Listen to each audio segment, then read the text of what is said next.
லைஃப்ல ஒரு சில சிச்சுவேஷன்ல எடுக்கிற ஒரு சில டெசிஷன்ஸ் தான் நீங்க யாருன்றத உங்களுக்கும் உங்களை சுத்தி இருக்கிறவங்களுக்கும் காட்டுங்க.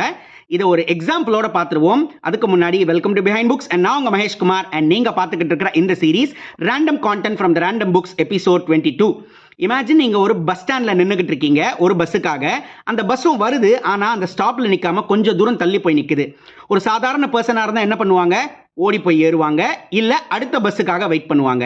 இந்த ரெண்டு சினாரியோவே நம்ம யாரு, நமக்கான தேவை என்னன்றதை டிஃபைன் பண்ணிடுது. ஒரு பஸ்ஸை பிடிக்கணும்னா கூட உங்களுக்கு அதுக்கான தேவை இருந்தா மட்டும்தான் நீங்க ஓடி போய் பிடிப்பீங்க. ஐயோ ஆஃபீஸ்க்கு போகணும், ஸ்கூலுக்கு போகணும், காலேஜுக்கு போகணும், இல்லை நான் வீட்டுக்கு போகணும், ஏதாவது ஒரு நீடு இருக்கிறப்ப தான் நீங்க அந்த ஆக்ஷனை 10 மடங்கு உயர்த்தி ஓடி போய் அந்த பஸ்ஸை ஏறுவீங்க. இதே உங்களுக்கு அந்த நீடே இல்லை அப்படின்னா நீங்க என்ன பண்ணுவீங்க தெரியுமா? வெயிட் பண்ணலாம், அடுத்த பஸ் வரட்டும், பொறுமையாக சீட் இருந்ததுன்னா பார்த்து உட்காரலாம் அப்படின்னு நினைப்பீங்க.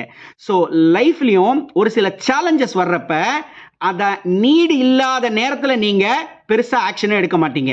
ஆனால் அதே உங்களுக்கு ஒரு நீடு இருக்குது, இன்னைக்கு உங்களால் அந்த 1000 ரூபாய் சம்பாரிச்சே ஆகணும்னா நீங்கள் அதுக்காக ஓடுவீங்க.